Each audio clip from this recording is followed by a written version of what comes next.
10월 22일 금요일 품격시대 플러스 본격적으로 시작하도록 하겠습니다. 첫 번째 주제는 정치권에서 뜨거운 감자로 떠오르고 있는 고위공직자 범죄 수사처, 공수처 신설 권고안 논란입니다. 두 분과 함께 이야기해 보도록 하겠습니다. 장영수 고려대학교 법학전문대학원 교수님 나오셨습니다. 어서 오십시오. 예, 반갑습니다. 네, 반갑습니다. 김인회 인하대학교 법학전문대학원 교수님 자리하셨습니다. 어서 오십시오. 네. 반갑습니다. 네. 김인혜입니다. 두 분 교수님 너무 감사합니다. 오늘 네. 토론에 함께 해주셔서 고맙습니다. 네, 감사합니다. 시청자 여러분들께서도 함께 하실 수 있습니다. 샵 5400, 샵 5400으로 다양한 의견을 보내주시기 바랍니다. 지금 페이스북 라이브로도 함께 하실 수 있거든요. 주변에 널리 알리셔서 함께 시청하실 수 있도록 도와주셨으면 좋겠습니다.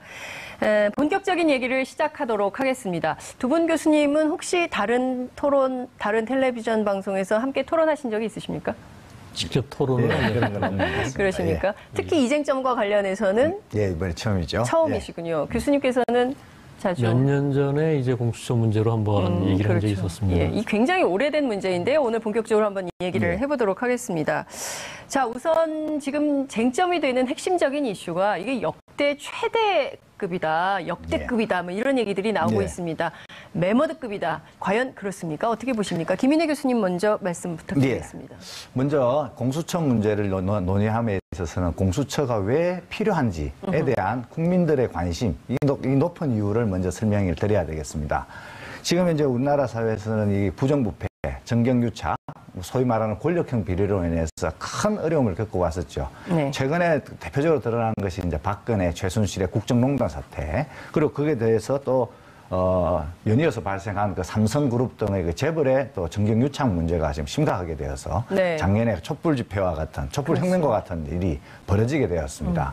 이 부정부패 문제로 한국이 또 다른 단계로 도약을 하지 못하고 주춤거리고 있는 것이 큰 문제 상황입니다. 그렇기 때문에 1990년대 후반기부터 이 부정부패 문제를 해결하기 위해서 반부패위원회라든가 국가청렴위원회 등이 조직이 되어 왔었고, 그 일환으로서 반부패 투쟁기구인 이 고위공직자 비리조사처 또는 고위공직자 범죄수사처, 공수처가 지금 도입이 논의가 되어 온 것입니다. 그 논의가 국회에서 이미 수차례의 국회의원들의 의원입법안으로 제출이 되어 왔었고요. 참여정부 때는 또 정부의 안으로서도 국회에 제출된 적이 있죠. 이러한 시대적 요구를 안고 있다는 점을 일단 강조를 드리고 싶고요.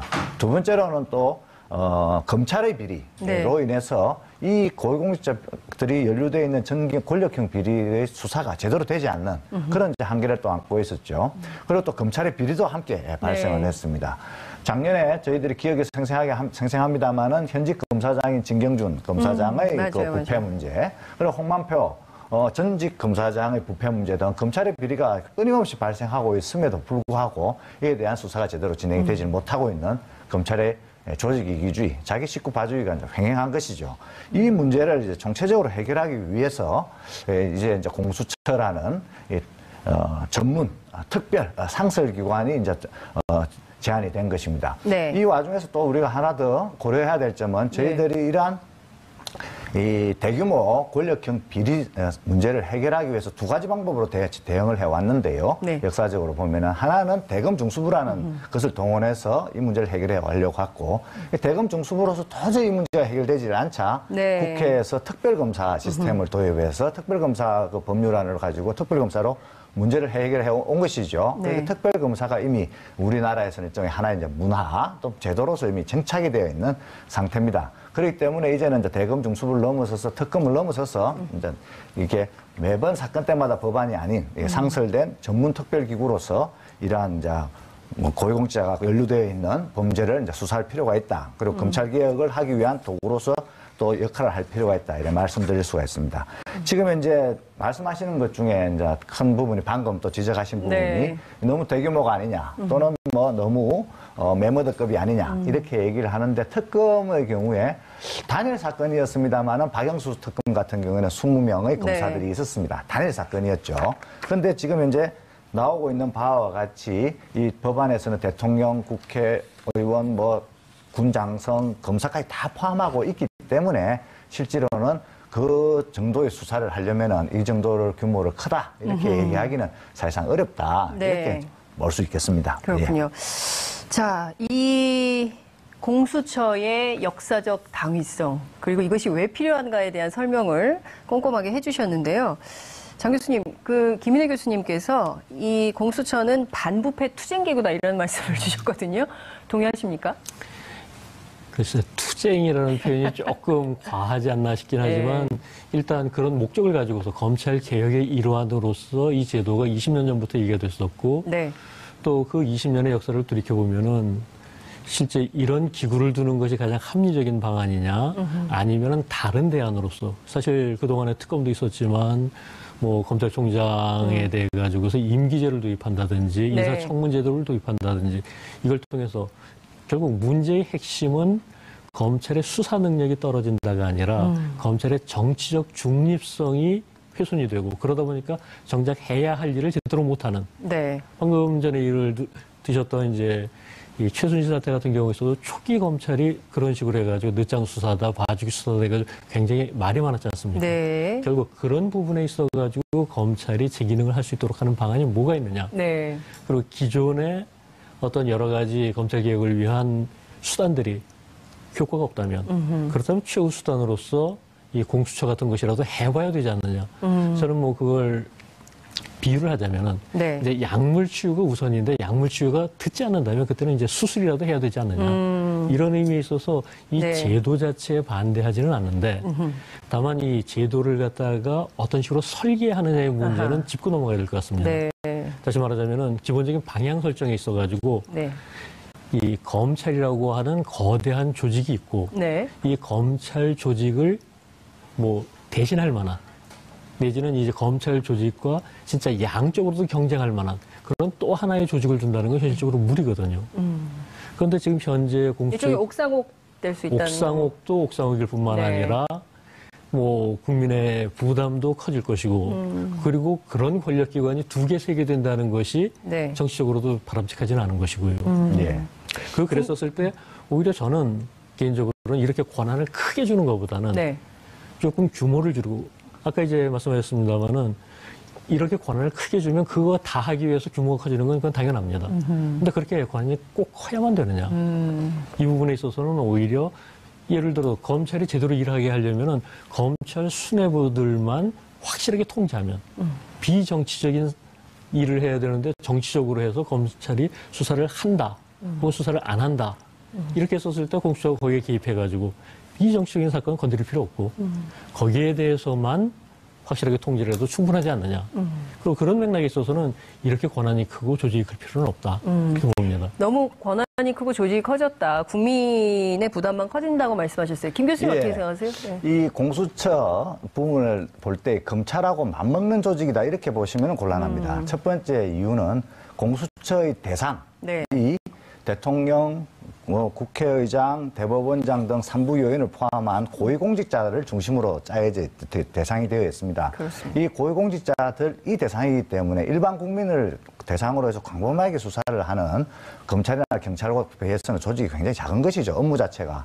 그다음 범죄도 큰 틀에서 본다면은 권한 남용 범죄, 직권 남용을 해서 공무원이 하지 않아야 될 일을 하게 한다든가 하는 그런 네. 남용 범죄. 그다음에 두 번째로는 뇌물이나 횡령, 배임과 같은 부패 범죄를 대상으로 하고 있습니다. 네. 그래서 고위공무원의 모든 범죄, 모든 국민이 아닌 고위공무원, 그리고 모든 범죄가 아닌 직무범죄나 그다음에 네. 부패 범죄에 한정되어 있기 때문에 네. 검찰의 역할 중에서 극히 일부를 담당하는 것이죠. 역사적으로 연원을 따져가 본다면은 우리가 흔히 많이 얘기해왔던 대검 중수부의 역할을 전문, 상설, 기관으로서 특별기관으로서 발족을 시키는 것이기 때문에 그런 것들을 그런 것을 두고 네. 검찰과 맞먹는 또는 검찰을 압도하는 또는 뭐 검찰을 위해서 찍어 누르는 형태의 것이다 이렇게 얘기하는 것은 무리다 이렇게 말씀드릴 수가 있죠. 그런 의미에서 본다면 네. 지금 검사도 지금 50명까지 네. 30명에서 50명까지를 지금 제한을 하고 있는데요. 공고안에서는 지금 이제 검사들의 숫자가 2,000명 정도니까 그렇죠. 거기에 비하면은 뭐 10분의 1은 좀 넘습니다만은 이거를 가지고 검찰을 뭐 압도하는 그런 것은 아니다 이렇게 말씀드릴 수가 있습니다. 다만 사건이 정경유착 등 또는 고위공무원이 결부된 이제 그런 권력형 비리 사건이기 때문에 사건이 워낙 중요한 사건이다 보니 아무래도 네. 그 사건에 대해서 사건의 중요성이 비추어서 공수처가 이렇게 또 중요성이 눈에 띄는 것은 뭐 맞습니다만 그것이 조직이나 그다음 힘의 그런 힘이 메모드급이다 이렇게 이야기는 어렵겠죠. 네. 예. 지금 두 분 말씀이 조금 약간 입장이 좀 다른데요. 그러니까 지금 검사 30명에서 50명 그리고 수사관이 50명에서 70명 그래서 총 120명 내외로 네. 수사팀이 이제 꾸려지게 되는데 우리 장 교수님께서는 이게 너무 크다. 그렇기 때문에 권한과 기구를 좀 축소해서 핵심적으로 해야 될 일들만 하면 되는 것이다. 예. 이제 이런 말씀 주셨고 아니다. 김인혜 교수님께서는 그렇게 큰 거 아니다. 이 정도는 있어야 제대로 된 수사를 할 수 있다. 이제 이런 말씀 주시고 이게 권력형 비리를 예, 그렇습니다. 수사하는 것이기 때문에 네. 이 정도 인원으로도 감당이 가능할지 네. 의문이다. 이제 이런 말씀을 좀 주셨습니다. 근데 장 교수님, 국민의 부담이 커진다고 말씀을 해주셨는데 그게 어떤 맥락인지 이해를 어떻게 해야 될까요? 지금 그 부분에 대해서는 네. 우리 과거에 이제 특검 한번 할 때마다 특검 치를 때 뭐 수십억씩 들어가는데 성과는 없었다. 그 결국 국민의 세금 가지고서 그런 부담을 갖다 지게 한 거 아니냐. 네. 이런 것과 이제 같은 맥락이고요. 그리고 지금 김인혜 교수님 말씀하신 그 대검 중수부 같은 경우에서 사실 조직 작았지 않습니까? 그런데 그 위상은 굉장히 높았었거든요. 왜냐하면 이 권력형 비리 같은 것을 직접 다룬다는 것은 한편으로서는 권력에 영향을 미칠 수 있는 것이 되고 다른 한편으로서는 권력의 영향을 받기도 하는 이런 포스트가 되기 때문에 이제 그런 것인데 실제 이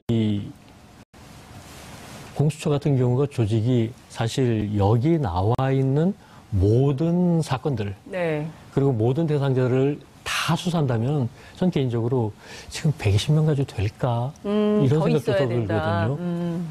그리고 그걸 떠나서 네. 예, 근데 대통령 1명하고 장관 10명하고 한다면 숫자가 문제가 아니라 무게중심은 대통령에게 가거든요. 그렇죠. 그런 것처럼 이 고위 공직자들만 전담해서 수사를 했었을 때 그 영향력이 얼마나 클 것이냐. 이것도 이제 우리가 실제로 그런 식으로 가게 된다면 지금 검경 관계 비슷하게 공수처와 검찰의 관계가 상하 관계처럼 네. 그렇게 될 가능성도 적지 않다.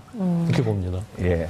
검찰, 경찰 간의 그런 문제는 누가 중요한 사건을 하느냐, 안 하느냐, 이것보다는 사실상 검찰이 수사권을 다 가지고 있고 또한 수사 지휘권을 다 가지고 있음으로써 경찰이 그러한 독자적인 수사권을 하지 못하는, 수사를 하지 못하는 그런 문제에서 비롯된 것이고요.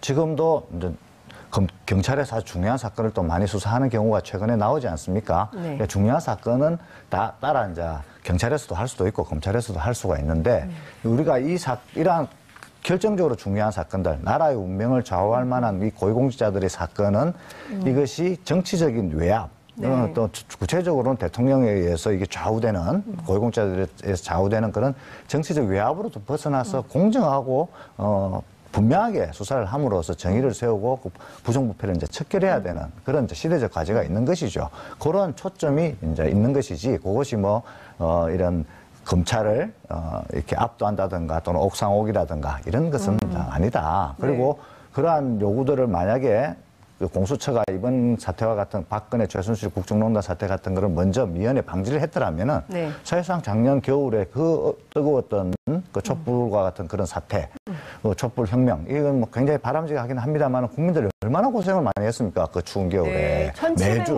매주 모여서 그 고생 많이 한 걸 다 막을 수가 있는 것이죠. 그렇게 본다면은 그러한 것들을 막기 위한 비용으로는 그 고비처 공수처의 설치가 그렇게 비싸지는 않다. 오히려 큰 역할을 할 것이다. 이렇게 기대를 할 수 있겠습니다. 예, 지금 설치되어 있는, 그러니까 대통령부터 그 공직 퇴임 이후 3년이 지나지 않은 관계자, 배우자, 그리고 이제 자녀들까지 다 전부 수사 대상이 되는 것인데요. 어쨌든 이 수사가 본격화된다면 그동안 만연해 있던 권력형 비리가 다소 좀 부패 공화국에서 좀 벗어날 수 있는 그런 계기가 되지 않을까 이제 이런 기대가 좀 있는 이런 상황인데 문제는 이 공수처장의 경우에 정치적 중립성 굉장히 중요하지 않겠습니까? 그렇죠. 그러니까 어느 한편에 서서 한 편만을 대상으로 한다면 굉장히 심각한 문제가 될 수 있는데요. 그 어떤 절차를 통해서 어떤 분을 어떻게 임명하는 것이 옳다고 보십니까? 지금 장 교수님 말씀해 주시죠. 결국 이제 공수처의 설치의 가장 기본적인 목적이 누구도 부정하지 못하는 게 이 공정성. 이 검찰이 가지고 있는 이제 정책 중립성의 훼손이라고 하는 것을 공수처만큼은 하지 않도록 이렇게 하자는 것이고 그랬었을 때 공수처의 구성을 어떻게 하느냐. 특히 네. 이제 처장을 누가 어떤 방식으로 임명하느냐. 이건 네. 결정적으로 중요할 수밖에 없습니다. 그렇습니다. 그런데 지금 나온 법안에 따르자면은 일단 이 추천위원회에서 2명의 후보를 올리면 대통령이 그 중에 한 사람. 그리고 이 둘 중에 한 사람을 한다는 것은 이제 특별검사 비슷하게 네. 그렇게 가고 있는 것 같은데 문제는 이제 추천위원회 쪽인 것 같습니다. 지금 현재 7명의 추천위원들이 있는데 법무부 장관, 법원행정처장, 그리고 이제 변협회장. 이건 이른바 이제 법조3륜에서 이제 각각의 의견을 보내라. 네. 이렇게 얘기를 하는 것 같고 나머지 4명이 이제 국회 추천입니다.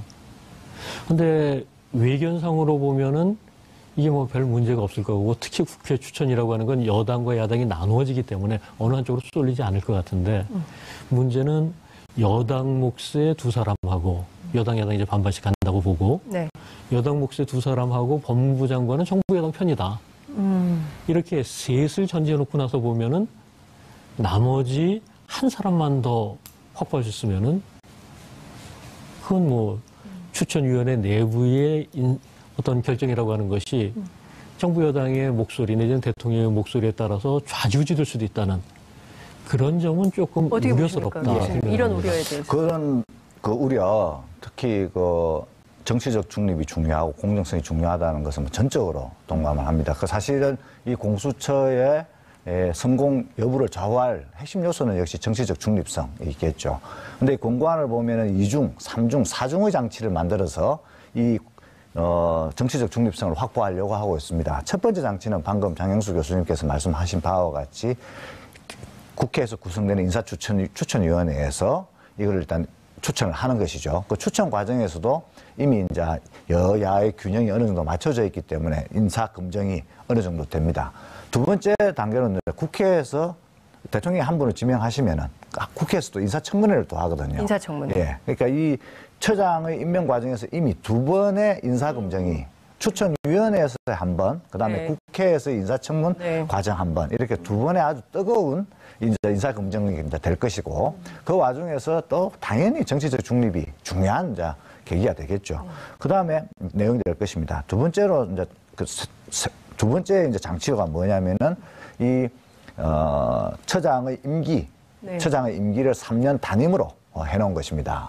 3년 단임으로 해놓았기 때문에 이제 다음에 계속해서 이제 이 공수처장을 하기 위해서 대통령에게 잘 보인다든가 또는 집권 세력에 잘 보인다든가 또는 뭐 어느 한편에 잘 보인다든가 하는 위험이 사실상 굉장히 줄어드는 것이죠. 완전히 없어진다 이렇게 얘기는 어려운 것이지만 굉장히 이제 줄어든다 이렇게 얘기할 수 있고요. 또 하나의 그것도 좀 모자라서 하나 더 장치를 마련하는 게 임기 후에도 임기 마치고 나서 대통령 비서실이라든가 뭐 네. 검사직으로 돌아간다든가 하는 것들을 또 다 봉쇄를 해놨어요. 뭐 3년, 2년 이런 식으로. 네. 그렇기 때문에 이제는 이제 뭐 다시 하다가 대통령 밑으로 뭐 대통령 비서실로 간다든가 검사로 돌아간다든가 하는 것들이 봉쇄되어 있는 것이죠. 그러니까 오로지 정치적 중립만을 가도록 지금 제도가 설계되어 있습니다. 거기다 마지막 하나만 더 보태자면은 공수처장이 공수처의 전체 인사를 다 장악해서 공수처를 자기의 입맛대로 끌고 가지 못하도록 또 조직을 하나 만들어놨습니다. 공수처 내부에 인사위원회를 두어가지고 네. 공수처 검사들의 임명에 관해서는 공수처장이 그 인사위원회와 함께 네. 인사위원회 추천을 받아서 인사를 하도록 만들어놨습니다. 그렇기 때문에 공수처장이 비록 조금 정치적 편향성이 만약에 있다 하더라도 그런 과정을 거쳐서 뽑았는데도 불구하고 약간의 편향성이 있다 하더라도 또 이게 인사추천위원회로 이것을 이제 또 제어를 할 수 있도록 만들어놨기 때문에 사실상 뭐 2중, 3중, 4중, 5중 정도의 그 자물쇠를 채워놓은 그런 이제 아주 뭐 극단적인 형태의 공고안이다 이렇게 보여집니다. 정치적 중립을 얼마나 중요시하고 있는지를 이렇게 알 수 있는 대목이기도 하죠. 예. 교수님께서는 2중, 3중, 4중, 5중에 정치적 중립 보장 장치가 좀 마련이 돼 있다. 이 정도면 괜찮은 거 아니에요? 이제 그 자물쇠가 여러 개 있는 건 맞는데 네. 얼마나 탄탄한 자물쇠냐. 이걸 이제 또 따져야 되는 게 예를 들어서 국회 안 탄탄한 자물쇠다. 예, 지금 예컨대 국회 인사청문회부터 네. 이제 얘기를 하자면 이번에 이제 김인수 헌재 소장 후보자는 야당에서 반대해서 탈락을 시켰습니다. 그러고 나가지고선 김명수 대법원장 후보자는 통과를 시켰거든요. 사실 두 분 다 야당에서는 이제 정책 중립 관련해가지고 문제를 삼았어요. 그런데 두 분 다 탈락시키기엔 또 정책 부담이 있다라고 해가지고서 한 분은 탈락시키고 한 분은 통과시키는 이런 결과로 나오고 있는데 이런 식으로 된다면 그때그때 이제 정치적인 풍향에 따라가지고 뭐 국회 내에 있어서 인사청문 과정이 어떻게 될지 이것도 그것만으로도 충분하다라고 보기에는 어렵다 이거고요. 그리고 두 번째 이제 임기와 관련해서 이제 3년 단임인데 사실 이 부분에 대해서는 이제 학계에서 많이 얘기가 있는 것이 대통령의 임기 내지는 국회 임기보다 길어야지 임기 내에 평가가 나오고 그 후속 조치까지 가능하게 하는 것이 과연 독자적인 운신의 폭에 있어서 바람직하냐. 3년이라고 하는 것은 그런 의미에서 너무 짧다. 단임인 건 좋은데 차라리 5년이나 6년 정도로 늘렸어야 되지 않느냐. 이런 얘기들이 나오고 있고요. 그리고 퇴임 후에 있어서의 어떤 뭐 검사직이나 청와대 문제 같은 것도 특히 이제 청와대 비서실 가는 것은 제한 기간을 1년으로 했거든요. 사실 1년이라고는 너무 짧습니다. 1년 쉬었다가 청와대로 갈 수 있다. 이거는 웬만한 경우에 있어서는 그 수사관들 같은 경우에서 아니 뭐 그렇다면은 좀 한번 고려해보지라고 할 수 있을 정도의 짧은 기간이거든요. 네. 오히려 이런 것도 아까 말씀드린 것처럼 실제 같은 정부 내에서 내지는 같은 정권 내에서는 그게 고려가 불가능할 정도의 좀 인터벌을 두는 그런 것이 현실적인 대안이 되겠다. 하나 사실만 바로잡을 부분은 청와대나 국가정보원으로 가는 경우는 2년 동안 못 가게 공고안이 나와 있습니다. 그래서 공고안에 이미 못 가게 대통령이 임기가 5년이기 때문에 대통령이 되시자마자 이렇게 공수처장을 임명한다 하더라도 그 임기 내에는 청와대에 들어갈 수는 없는 것이죠. 그리고 3년 임기가 짧다, 좀 길면 좋겠다. 임기에 대해서는 찬반 양론이 있을 수 있는데요. 이게 길게 되면은 이 자체가 또 권력 기관화 되어서 무소불위의 권력을 또 더 많이 행사할 가능성이 있기 때문에 단기적으로 이렇게 이제 임기를 해놓은 것으로 일단 보여집니다. 그리고 뭐 정치적 중립에 관해서는 뭐 말씀하신 대로 여러 가지 그 우리나라 제도가 약간씩 미흡한 부분이 있죠. 미흡한 부분이 있습니다. 인사청문회에서도 지금 뭐 이번에 드러났듯이 인사청문회 제도 자체는 좋은 제도이나 그걸 운영하는 과정에서 여야의 정치적 수준이라든가 또 국회의 생산성 수준이나 이런 걸 비춰보아서 여러 가지 문제가 나오고는 있는데 그렇다고 해서 이것 이외에 다른 제도를 좀 상상하기가 좀 어렵습니다. 네. 이게 추천위원회, 그 다음에 청문회, 그 다음에 임기제, 그 다음에 단임, 그 다음에 끝나고 나서 공직 진출 제한. 이것 이외에 다른 방안을 우리가 한 번도 시도해 본 적이 없기 때문에 이 틀을 좀 벗어나기는 좀 어렵고 이 제도를 좀 바탕으로 해서 서로가 시너지 효과를 낼 수 있도록 정치권에서도 좀 협력을 하고 그 다음에 이제 공수처 여기서도 협력을 하는 그런 이제 방식으로 진행이 되어야 될 것이다. 이렇게 보여집니다. 예. 그러니까 이제 많은 국민들께서 여론조사를 해봤더니 10명 가운데 7명이 공수처 설치에 대해서는 이제 찬성하는 것으로 이렇게 조사가 되었는데 아무래도 이제 그동안 비대화되어 있던 검찰 권력에 대한 견제가 좀 필요한 거 아니냐 이제 이런 우려가 국민들께 있기 때문에 그런 거 아닌가 싶은데요.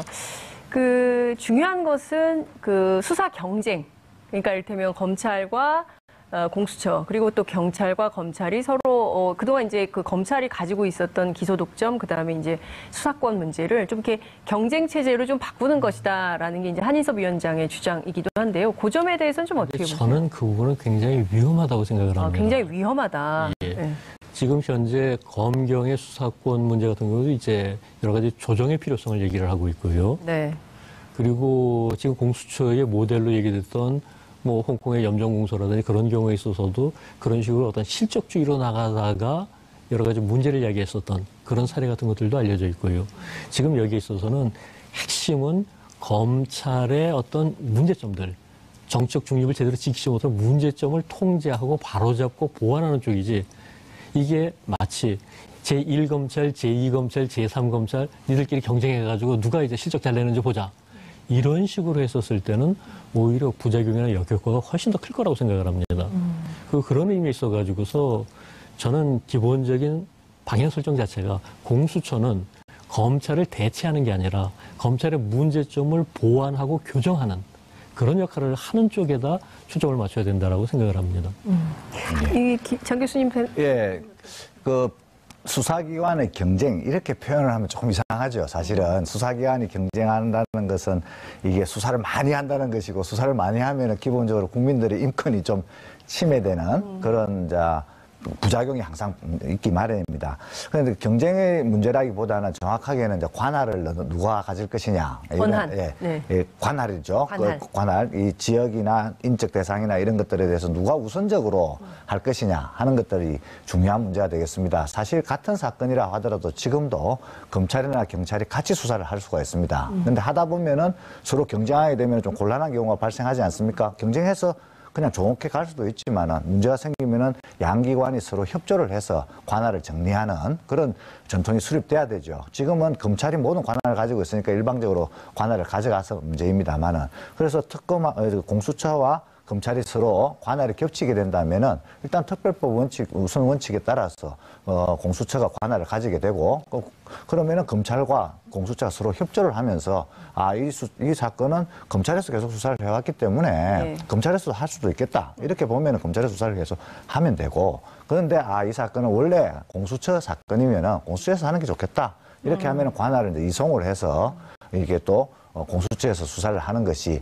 바람직하겠습니다. 그래서 이러한 것들은 이제 모든 제도를 설계할 때 항상 관할의 충돌 문제는 발생하기 마련인데 그 관할은 법률상으로 잘 조정을 할 수 있을 뿐만 아니라 만약에 그 법률에서 또 예상하지 못하는 그 관할의 문제가 생긴다면은 양기관이 관할 협의체를 만든다든가 아니면은 또 조정회의 같은 거를 열어서 그 해당 사건을 누가 수사하는 것이 더 효율적이고 바람직한 거를 결정해서 문제를 처리하면은 큰 문제는 없을 것으로 보여집니다. 당연히 과다한 경쟁, 그로 인해서 뭐 여러 가지 인권 침해라든가 아니면은 또 예산의 낭비라든가 이런 것들이 벌어지면 또 안 되겠죠. 그런 것들을 조절해 나가기를 양기관이 협조를 잘 하기를 희망합니다. 그러니까 그동안 보면 그 상설특검을 비롯해서 뭔가 공수처 법안이 필요하다라는 당시엔 야당이죠. 지금은 여당이 됐지만 굉장히 이제 그 20년이 됐는데요, 벌써. 굉장히 주장을 많이 했지만 번번이 국회에서 좌절이 됐었어요. 그러니까 이번에는 지금 나온 권고안대로 그대로 통과가 될지 아니면 수정이 좀 될지 교수님 어떻게 전망하십니까? 저는 개인적으로 이제 공수처의 필요성 자체에 대해서는 상당히 폭넓은 공감대가 형성이 됐다. 네. 다만 구체적인 공수처의 설치 방식, 권한 범위, 그리고 이제 최종적으로는 공수처라고 해가지고 이제 권한 남용이 없다는 법 없으니까 통제의 문제. 이런 부분들에 대해서 이제 조금 더 심사숙고가 필요하지 않을까 생각합니다. 그렇군요. 그리고 그 부분에 있어서 어느 정도 이제 공감대가 형성된다면 그 다음에 국회를 통과하는 건 뭐 그다지 어렵지 않을 것이다. 그렇군요. 교수님은 어떻게 전망하세요? 이 이제 공수처 문제, 반부패 문제는 사실 이제 1990년대 중반 김현철, 김영삼 대통령의 김현철의 이제 게이트로부터 시작이 돼서 계속해서 끊임없이 문제가 제기되어 왔던 것입니다. 한 20년 정도 끌어왔었고 참여정부에서는 2004년도 11월에 노무현 대통령께서 그 공직부패수사처 법안을 만들어서 국회에 제출하기도 했었죠. 그로부터 친다면 13년이 또 흘렀습니다. 그 와중에 많은 국회의원들께서 또 의원 입법으로 뭐 법안을 제출했다가 국회가 회기가 마감되면서 자동적으로 또 폐기가 되었는데요. 한 법안이 한 20년 정도 계속해서 의원 입법안으로 지금 제한이 되고 있는 것은 상당히 좀 이례적인 형태입니다. 그래서 이게 국회의원 분들께서도 상당한 정도의 공감대는 일단은 있다. 이렇게 보여집니다. 중요한 부분에 몇 개의 이제 권한 조정이나 이런 것들은 남아있지만은 그리고 무엇보다도 국민들의 이제 70~80% 정도가 이 공수처를 도입을 해서 이 부패를 추방하고 그다음에 검찰개혁을 하자는 의견이 높기 때문에 이에 대해서도 반응을 할 것 같습니다. 참고로 노무현 대통령께서는 이 공수처 문제를 심각하게 생각하셔가지고 개혁 법안 중에서는 사실상 1호 법안으로 개혁의 1호 법안으로 임기 말까지 추진을 하셨는데요. 그만큼 그 당시에 우리가 부패 문제를 심각하게 생각을 하고 있었던 거죠. 그 이후에 이제 이명박 박근혜 정부가 들면서 사실상 또 부패 문제가 전혀 해결되지 않고 또 오히려 더 심각해진 점에 비추어 본다면은 이번에야말로 꼭 공수처 이 부분이 해결이 되어서 이 국회를 통과해서 이 부패 척결, 부패 추방 이것이 될 수 있도록 시대적인 될 수 있는 시대적인 계기가 아닌가 이렇게 생각이 듭니다. 네, 예. 사실 모든 국민들이 그러니까 투명한 대한민국 그리고 이를테면 그 유전 무죄, 무전 유죄 이런 걸로 아파하는 국민이 없도록 네. 법원 검찰의 개혁을 요구하는 목소리들이 굉장히 많이 있는 것 같습니다. 저희가 오늘 법무부에서 추진하는 그러니까 법무검찰개혁위원회에서 내건 공수처 법안에 대해서 이제 얘기를 좀 해보고 있는데요. 끝으로 교수님, 장효승 교수님께서는 어쨌든 이 법이 반부패, 그러니까 투명한 대한민국을 만드는데 견인차 역할을 할 수 있다고 보시는지요? 간단하게 그 말씀만 듣고 마무리하도록 하겠습니다. 예. 저는 아까 말씀드린 것처럼 이게 이제 권한과 어떤 공수처가 또 다른 제2의 검찰, 제3의 검찰이 되지 않도록 통제하는 방안. 네. 이런 것만 제대로 확보가 된다면 성공할 수 있다. 그리고 거기에 대해서는 저도 개인적으로 기대를 하고 있습니다. 공수처가 투명한 대한민국을 만드는데 기여하기를 기대한다. 이런 말씀 주셨습니다. 김 교수님 끝으로 한 말씀 부탁드립니다. 예, 이 공수처 논의는 사실 지난 네. 촛불혁명 과정에서 우리나라 국민들이 나와서 모두 다 외쳤던 적폐청산. 네. 적폐청산의 핵심은 사실상 이 부정부패거든요. 권력형 비리. 그리고 사실 그 권력형 비리 때문에 촛불혁명이 일어난 그렇습니다. 것이고, 그리고 그 와중에 또 검찰이 또 그 핵심적인 역할을 했기 때문에 이 적폐청산과 검찰개혁 이 함께 가는 그러한 시대적 요구가 있습니다. 그 시대적 요구가 이제 문재인 정부에게 이제 떨어져 있는 것이고, 네. 문재인 정부의 제일 우선적인 과제 중에 하나죠. 그래서 이 1호 개혁 법안으로서 그 무게감이 있고, 그 무게감을 잘 이제 느끼셔서 이 법안을 통해서 투명한 대한민국, 그리고 좀 더 자유로운 대한민국, 인권적인 대한민국이 되기를 강하게 희망합니다. 네, 감사합니다. 품격시대 플러스에서는 현재 여러분들의 소중한 의견을 받고 있습니다. 샵 5400, 샵 5400으로 주제에 맞는 다양한 의견 문자로 보내주시기 바랍니다. 100원의 정보 이용료가 부과됩니다. 두 분 말씀 오늘 잘 들었습니다. 고맙습니다. 감사합니다. 네. 여러분들은 지금 생방송으로 진행하는 품격시대 플러스와 함께하고 계십니다. 9월 22일 금요일 품격시대 플러스 본격적으로 시작하도록 하겠습니다. 첫 번째 주제는 정치권에서 뜨거운 감자로 떠오르고 있는 고위공직자 범죄 수사처, 공수처 신설 권고안 논란입니다. 두 분과 함께 이야기해 보도록 하겠습니다. 장영수 고려대학교 법학전문대학원 교수님 나오셨습니다. 어서 오십시오. 예, 반갑습니다. 네, 반갑습니다. 김인회 인하대학교 법학전문대학원 교수님 자리하셨습니다. 어서 오십시오. 반갑습니다. 네. 김인혜입니다. 두 분 교수님 너무 감사합니다. 오늘 네. 토론에 함께 해주셔서 고맙습니다. 네, 감사합니다. 시청자 여러분들께서도 함께 하실 수 있습니다. 샵 5400, 샵 5400으로 다양한 의견을 보내주시기 바랍니다. 지금 페이스북 라이브로도 함께 하실 수 있거든요. 주변에 널리 알리셔서 함께 시청하실 수 있도록 도와주셨으면 좋겠습니다. 본격적인 얘기를 시작하도록 하겠습니다. 두 분 교수님은 혹시 다른 텔레비전 방송에서 함께 토론하신 적이 있으십니까? 직접 토론을 안 그런 건 없는 것 같습니다. 그러십니까? 예. 특히 이쟁점과 관련해서는 예, 이번에 처음이죠. 처음이시군요. 교수님께서는 자주 몇 년 전에 이제 공수처 문제로 한번 얘기를 한 적이 그렇죠. 있었습니다. 이 굉장히 오래된 문제인데요. 오늘 본격적으로 한번 이 얘기를 해보도록 하겠습니다. 자, 우선 지금 쟁점이 되는 핵심적인 이슈가 이게 역대 최대급이다, 역대급이다, 뭐 이런 얘기들이 나오고 예. 있습니다. 메머드급이다. 과연 그렇습니까? 어떻게 보십니까? 김인혜 교수님 먼저 말씀 부탁드리겠습니다. 먼저 공수처 문제를 논의함에 있어서는 공수처가 왜 필요한지에 대한 국민들의 관심, 이 높은 이유를 먼저 설명을 드려야 되겠습니다. 지금 이제 우리나라 사회에서는 이 부정부패, 정경유착, 소위 말하는 권력형 비리로 인해서 큰 어려움을 겪고 왔었죠. 네. 최근에 대표적으로 드러난 것이 이제 박근혜, 최순실의 국정농단 사태, 그리고 그에 대해서 또 연이어서 발생한 그 삼성그룹 등의 그 재벌의 또 정경유착 문제가 지금 심각하게 되어서 네. 작년에 촛불 집회와 같은 촛불혁명과 같은 일이 벌어지게 되었습니다. 이 부정부패 문제로 한국이 또 다른 단계로 도약을 하지 못하고 주춤거리고 있는 것이 큰 문제 상황입니다. 그렇기 때문에 1990년대 후반기부터 이 부정부패 문제를 해결하기 위해서 반부패위원회라든가 국가청렴위원회 등이 조직이 되어 왔었고, 그 일환으로서 반부패 투쟁기구인 이 고위공직자 비리조사처 또는 고위공직자 범죄수사처, 공수처가 지금 도입이 논의가 되어 온 것입니다. 그 논의가 국회에서 이미 수차례의 국회의원들의 의원입법안으로 제출이 되어 왔었고요. 참여정부 때는 또 정부의 안으로서도 네. 국회에 제출된 적이 있죠. 이러한 이제 시대적 요구를 안고 있다는 점을 일단 강조를 드리고 싶고요. 두 번째로는 또 검찰의 비리로 네. 인해서 이 고위공직자들이 연루되어 있는 정기 권력형 비리의 수사가 제대로 되지 않는 그런 이제 한계를 또 안고 있었죠. 그리고 또 검찰의 비리도 함께 발생을 네. 했습니다.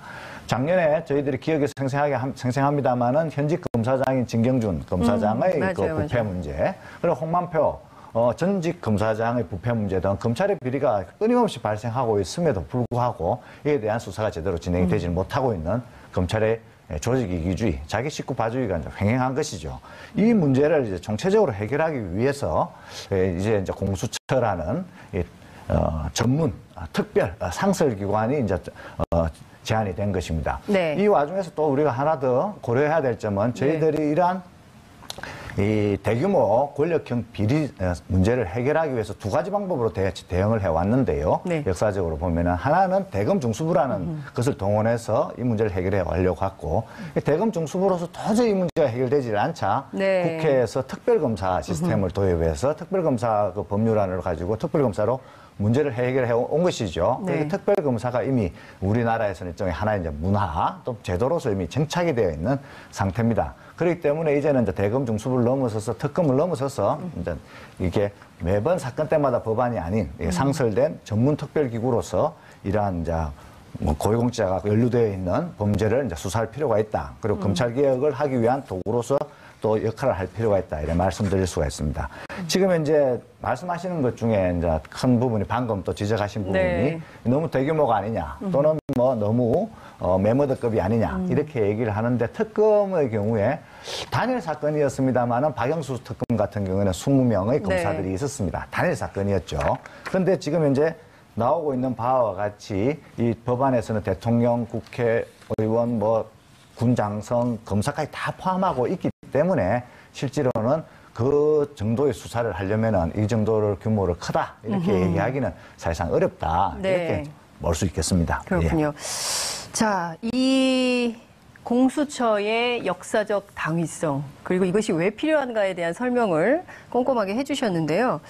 장 교수님, 그 김인혜 교수님께서 이렇게 썼을 때 공수처가 거기에 개입해가지고 비정치적인 사건은 건드릴 필요 없고 거기에 대해서만 확실하게 통제를 해도 충분하지 않느냐. 그리고 그런 맥락에 있어서는 이렇게 권한이 크고 조직이 클 필요는 없다. 이렇게 봅니다. 너무 권한이 크고 조직이 커졌다. 국민의 부담만 커진다고 말씀하셨어요. 김 교수님 예. 어떻게 생각하세요? 네. 이 공수처 부분을 볼 때 검찰하고 맞먹는 조직이다 이렇게 보시면 곤란합니다. 첫 번째 이유는 공수처의 대상이 네. 대통령, 국회의장, 대법원장 등 산부 요인을 포함한 고위공직자를 중심으로 짜여져 대상이 되어 있습니다. 그렇습니다. 이 고위공직자들이 대상이기 때문에 일반 국민을 대상으로 해서 광범위하게 수사를 하는 검찰이나 경찰과 비해서는 조직이 굉장히 작은 것이죠. 업무 자체가. 그다음 범죄도 큰 틀에서 본다면은 권한 남용 범죄, 직권 남용을 해서 공무원이 하지 않아야 될 일을 하게 한다든가 하는 그런 네. 남용 범죄. 그다음에 두 번째로는 뇌물이나 횡령, 배임과 같은 부패 범죄를 대상으로 하고 있습니다. 네. 그래서 고위공무원의 모든 범죄, 모든 국민이 아닌 고위공무원인, 그리고 모든 범죄가 아닌 직무범죄나 그다음에 네. 부패 범죄에 한정되어 있기 때문에 네. 검찰의 역할 중에서 극히 일부를 담당하는 것이죠.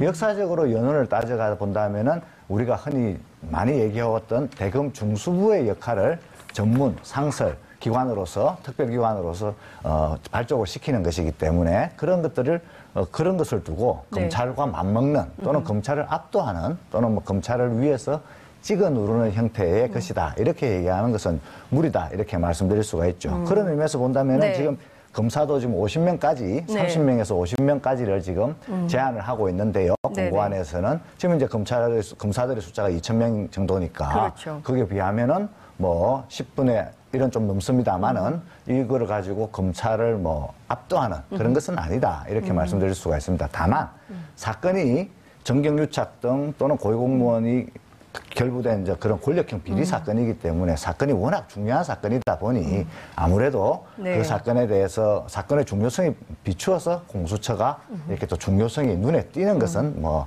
맞습니다만 그것이 조직이나 그다음 힘의 그런 힘이 메모드급이다 이렇게 이야기는 어렵겠죠. 네.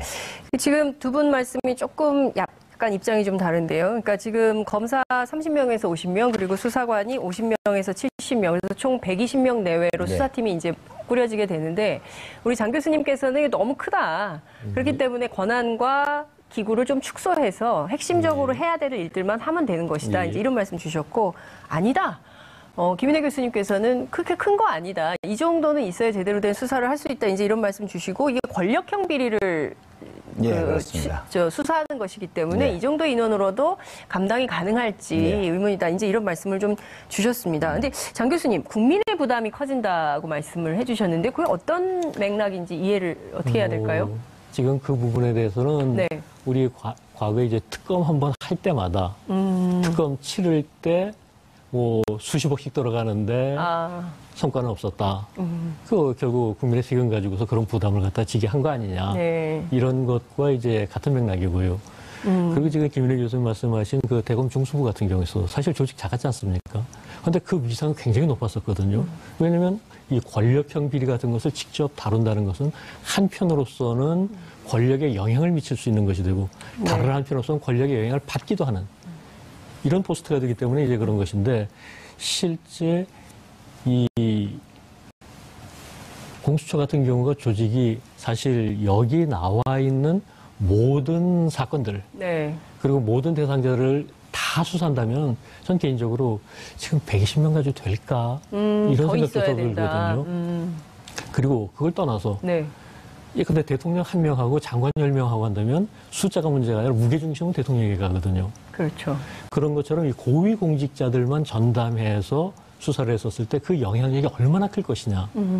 이것도 이제 우리가 실제로 그런 식으로 가게 된다면 지금 검경 관계 비슷하게 공수처와 검찰의 관계가 상하 관계처럼 네. 그렇게 될 가능성도 적지 않다.